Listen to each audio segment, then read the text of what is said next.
Welcome to Mr. English Daily.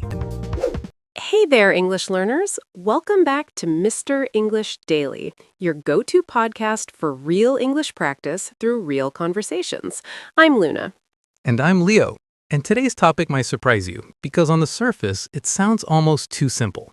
We're not talking about quitting everything and starting over. No dramatic life overhauls, no moving to a mountain. No waking up at 4 a.m. to become a completely different person before sunrise. Today, we're talking about something quieter, something most people overlook entirely. Daily routines. Yes, the small, repeated actions that shape your mood, your energy, and honestly, the quality of your entire life. Because here's the thing, life doesn't always feel heavy because of one massive disaster. Sometimes it feels heavy because your mornings are rushed, your evenings disappear, your brain never gets a break, and you're functioning, but not really living. Not falling apart, not thriving either, just somewhere in the middle. Standing in the kitchen, holding coffee, already tired, wondering why. Maybe staring into the fridge like the answer is hiding behind the leftovers. The fridge therapy session.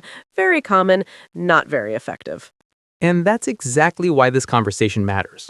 People keep waiting for one big change, one perfect Monday, one magical moment. When the real shift often happens somewhere much quieter than that. In the first 30 minutes of the morning, in the way you move through stress, in whether you give yourself breathing room or just keep reacting to everything. So today's episode is about daily routines for a better life. Not perfect routines, not the kind that require 12 wellness products and the emotional discipline of a monk. No routine where you journal, meditate, stretch, make green juice, and reach enlightenment before 7 a.m. If that's your life, amazing. But most of us are just trying to find our keys and remember who we are. Exactly. So we want to talk about routines in a real human way. The small things that help you feel calmer, clearer, less drained, and a little more in charge of your own day. And because this is Mr. English Daily, we're doing all of this through natural, everyday English. This episode is designed for B1 to B2 learners, so the language is rich and natural, but we'll keep it clear and easy to follow. And near the end, we have a word tour, vocabulary, phrasal verbs, and expressions from today's conversation. So stay with us for that. Before we dive in, a quick invitation. If you enjoy learning English through meaningful topics like this, please subscribe, like the episode, and share it with someone who needs this conversation too. And today we have a comment challenge. Finish the sentence somewhere in the comments. One part of my daily routine that stresses me out is... Be honest, be specific. Maybe it's checking your phone the second you wake up. Maybe it's going to bed too late. Or maybe it's still believing coffee can fix absolutely everything. A strategy many of us understand deeply. Not always successful, but emotionally very relatable. And when you write your answer, you're not just practicing English. You're starting to notice your own patterns. And that's often where real change begins. Leo, I think one of the biggest misunderstandings about daily life is that people assume they feel bad because of one big dramatic problem. Right, as if there must be one giant reason, one major mistake, one catastrophic event. But very often, that's not what's happening at all.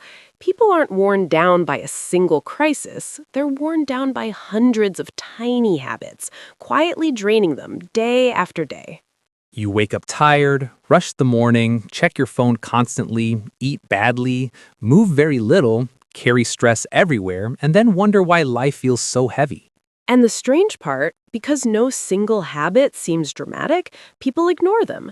They think it's just one rushed morning, it's just one late night, it's just one stressful start.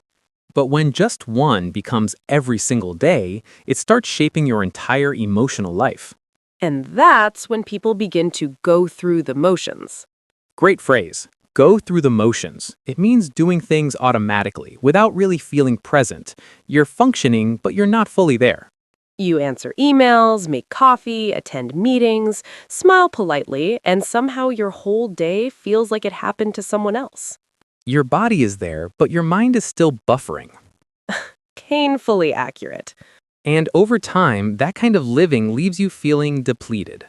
Depleted, completely drained. Your energy is low, your mental battery is weak, and even small tasks start feeling heavier than they should.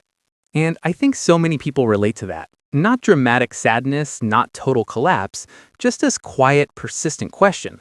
Why do I feel so exhausted all the time? And the answer is usually hidden in the routine, not in one giant life event. Which leads to the next question. If daily habits can slowly drain you, where does the draining usually begin? Earlier than most people think. Very often, it starts in the first 30 minutes of the day. Because a chaotic morning doesn't stay in the morning. It follows you. A rough morning has a very special talent of ruining hours that did absolutely nothing wrong. The afternoon was completely innocent, ready to cooperate. But the morning had already started a small internal war. And so many people know exactly this feeling. You wake up late, grab your phone immediately, read 3 messages that irritate you, skip breakfast, rush through everything, and leave the house already mentally behind. And in that state, your mind becomes overstimulated. Overstimulated. Too much input, too much noise, too much information, all at once. The nervous system starts to feel overloaded. Before you've even brushed your teeth properly, you've already seen notifications, news headlines, short videos, someone else's highlight reel, and one random email trying to sell you something you never asked for. Because apparently, 7 a.m. is the ideal time to make life-changing purchases. The internet is very confident about this. Very. And then the whole morning feels frantic. Frantic, rushed, panicked, with full of chaotic energy. You're doing many things quickly, but nothing feels calm. You're looking for your keys while mentally rewriting an email, drinking coffee like it's emergency medicine, putting on one shoe with the energy of someone fleeing a disaster, and still somehow leaving the house feeling like you forgot something important. Sometimes it's your wallet. Sometimes it's your peace. And when mornings begin like that, day after day, you start everything already running low. Run on empty. Keep going even when there's almost no fuel left. You're moving, but you don't really have what the day is asking from you. And people think the solution is to be stronger, to push harder, to discipline themselves more.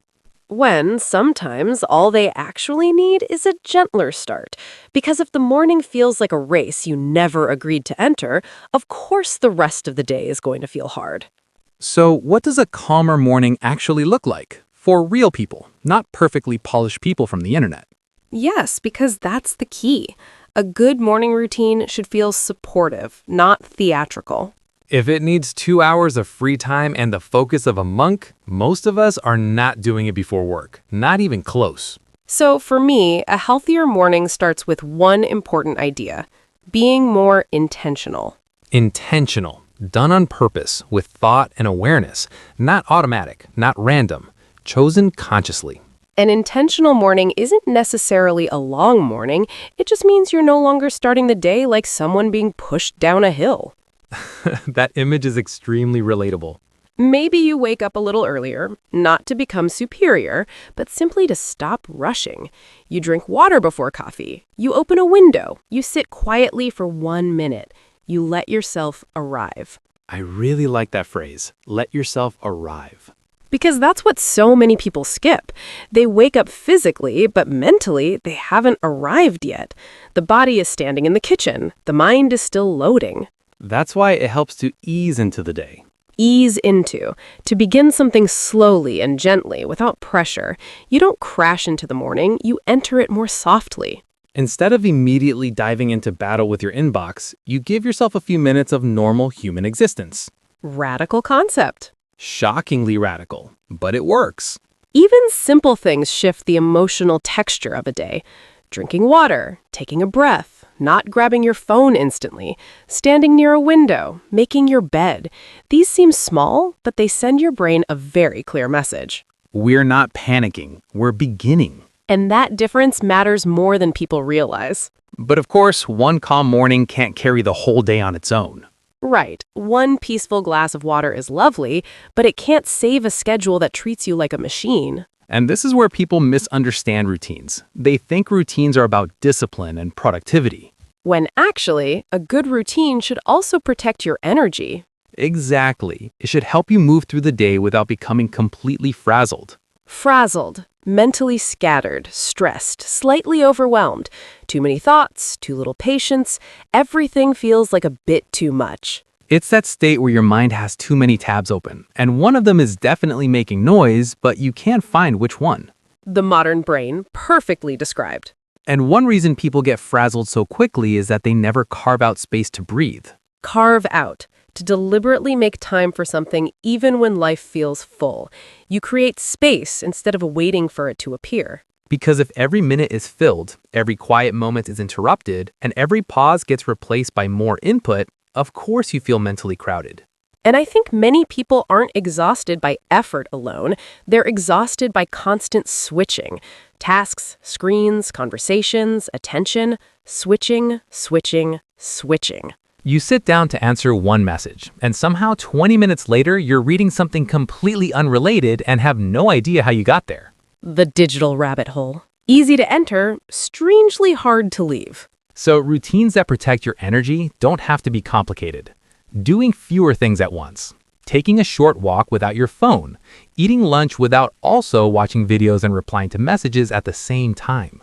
Leaving small pockets of space in the day. Because peace isn't only about rest at the end of the day, it's also about reducing unnecessary friction during the day.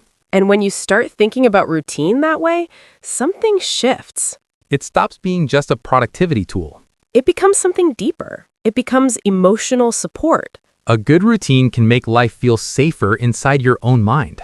Which sounds simple, but it's actually quite profound, because when life feels uncertain, small repeated habits become very grounding. Making tea at the same time each evening, laying out your clothes the night before, writing down tomorrow's tasks before bed. These are small things, but they create familiarity. And familiarity can be incredibly calming. Adulthood sometimes is just getting genuinely excited because you prepared for tomorrow. And calling that emotional stability. But honestly, it is a form of emotional stability because a routine sends a quiet message to yourself. My peace matters. My energy matters. I don't want every part of my day to feel reactive and chaotic. You don't need to schedule your life like a military operation. You just need a few reliable moments that keep you steady. Not perfection, just steadiness. And perhaps that matters most in the evening. Completely, because the way you end a day often decides the quality of the next one. And yet, people treat evenings like the emotional leftovers of the day. By the time evening arrives, many people are tired, overstimulated, slightly irritable, and just throwing themselves towards bedtime with no real sense of closure. That's why evening habits should be restorative. Restorative, helping you recover, renewing your energy, giving something back to you rather than taking more away. A restorative evening doesn't have to be fancy. Lower the lights, less screen time, a warm shower, preparing a few small things for tomorrow, reading a few pages of something calming, even 10 quiet minutes without any input. Because so many people say they want rest, but spend the whole evening doing things that keep the brain completely busy. I'm relaxing, they say, while somehow becoming deeply invested in 12 strangers arguing online. Or they check one message before bed and somehow end up researching something completely unnecessary at midnight. And then wonder why their brain is hosting a full conference when they're trying to sleep. That's why a better evening routine matters so much. It helps you close the day instead of dragging it into the night. And that is such an underrated life skill. Knowing how to stop, knowing how to soften, knowing how to let the day actually end. Because rest isn't only sleep. Rest is also what you do before sleep, how you prepare your body and mind to feel safe enough to let go. And when you put all of that together, the mornings, the daytime habits, the evenings, the deeper message becomes very clear. A better life is usually built much more quietly than people expect. People imagine change as one huge dramatic breakthrough, one perfect Monday, one life-changing decision that fixes everything. By next Tuesday, ideally. Very reasonable expectations. But real life doesn't usually work like that.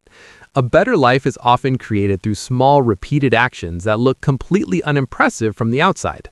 A glass of water, a slower morning, a short walk, a moment of quiet, a calmer evening. ordinary things, but over time, they change how you feel inside your own life. And that's what makes them powerful. They're not dramatic enough to impress anyone on the internet, but they're steady enough to actually help. The habits that support your life are often not glamorous, but they help you stop merely surviving the week. And when you put all of that together, the mornings, the daytime habits, the evenings, the deeper message becomes very clear. A better life is usually built much more quietly than people expect. People imagine change as one huge, dramatic breakthrough, one perfect Monday, one life-changing decision that fixes everything. By next Tuesday, ideally. Very reasonable expectations. But real life doesn't usually work like that. A better life is often created through small, repeated actions that look completely unimpressive from the outside. A glass of water, a slower morning, a short walk, a moment of quiet, a calmer evening. Ordinary things, but over time, they change how you feel inside your own life. And that's what makes them powerful. They're not dramatic enough to impress anyone on the internet, but they're steady enough to actually help. The habits that support your life are often not glamorous, but they help you stop merely surviving the week. They help you feel more present, more grounded, more like your days actually belong to you again. And that's the real goal, not to build a perfect routine, not to become a flawless version of yourself. Just to create a life that feels a little calmer, a little clearer, and a little kinder to your nervous system. A better life may not begin with a huge transformation. Sometimes it begins with waking up 10 minutes earlier, stepping away from the noise, and choosing not to live every day in survival mode. And sometimes that is more powerful than people realize. So if your days have been feeling messy, heavy, rushed, or strangely empty, maybe the answer isn't to overhaul your whole life overnight. Maybe the answer is to begin smaller. Smaller, but more intentional. And definitely less frantic. Yes, that too. All right, let's slow down and revisit the most important words and expressions from today's episode. This is your word tour. Take a breath, relax, and let's begin. First word, intentional. Intentional means done on purpose, with full awareness. Not by accident, not by habit. You actively choose it because it matters to you. Example, she became more intentional about her mornings and stopped checking her phone immediately after waking up. Or, he made an intentional decision to leave work on time and protect his evenings. Repeat, intentional. Intentional. Next, overstimulated. Overstimulated means your brain is receiving too much input at once, too much noise, information, or activity. It can make you feel tense, restless, or mentally crowded. Example, after an hour of scrolling, she felt overstimulated and couldn't focus on anything. Or, he realized he was overstimulated, so he stepped away from all screens and sat in silence. Repeat, overstimulated. Overstimulated. Next, restorative. Restorative means something that helps you recover your energy or calm. It gives something back to you instead of taking more away. Example, her evening walk was restorative. It helped her slow down after a stressful day. Or, he wanted a restorative weekend, so he avoided pressure, noise, and too many plans. Repeat, restorative. Restorative. Next, frantic. Frantic means very rushed, stressed, and almost panicked. When you feel frantic, your energy is fast, messy, and hard to control. Example, the whole morning felt frantic because she woke up late and couldn't find her keys. Or, he was replying to messages in a frantic way without thinking clearly. Repeat, frantic. Frantic. Next, depleted. Depleted means completely drained, physically, mentally, or emotionally. Your inner battery is almost empty. Example, by Friday evening, she felt completely depleted after a week of poor sleep and constant pressure. Or, he looked calm on the outside, but inside he was emotionally depleted. Repeat, depleted. Depleted. Next, frazzled. Frazzled means stressed, mentally scattered, and slightly overwhelmed. Your thoughts are messy, your patience is thin, and everything feels like too much. Example, after jumping between 5 tasks, she felt frazzled and needed a short break. Or, he arrived looking completely frazzled after a long day of back-to-back meetings. Repeat, frazzled. Frazzled. Now, a very useful phrasal verb, carve out. Carve out means to deliberately create time for something, especially when life is busy. The time doesn't appear naturally. You make space for it on purpose. Example, she carved out 20 minutes each evening to read and clear her head. Or, he had to carve out time for exercise because his schedule was always full. Repeat, carve out. Carve out. Next phrasal verb, ease into.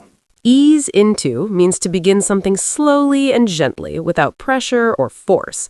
A very natural expression for a calmer, softer start. Example, instead of checking emails immediately, she eased into the day with tea and quiet music. Or, he likes to ease into the morning rather than rushing straight into work mode. Repeat, ease into. Ease into. Now, an idiomatic expression, run on empty. Run on empty means to keep going when you have almost no energy left. You're still moving, but there's no real fuel inside anymore. Example, she had been running on empty for weeks and finally realized she needed proper rest. Or, he looked productive, but in truth, he was just running on empty. Repeat, run on empty. Run on empty. And finally, go through the motions. Go through the motions means to do things automatically, without real feeling or engagement. You're still doing what needs to be done, but your heart and mind aren't truly in it. Example, for a while, she was just going through the motions at work and felt disconnected from everything. Or, he smiled and answered politely, but inside he felt like he was only going through the motions. Repeat, go through the motions. Go through the motions. And that expression brings us perfectly back to the heart of today's episode. Because a better life is not always about doing more. Sometimes it's about noticing when you're moving through your days without really feeling connected to them. And sometimes the smallest routines can quietly bring you back to yourself. A calmer morning, a softer evening, a little more space to breathe, a little less noise. We hope today's episode reminded you that change doesn't have to be dramatic to be meaningful. Small, steady habits may look ordinary, but in the long run, they can genuinely change the way your whole life feels. Tell us in the comments one small routine that helps you feel calmer and more grounded, or one habit you'd like to build starting today. This is Leo. And this is Luna. And you've been listening to Mr. English Daily. Keep practicing, keep growing. We'll see you in the next one.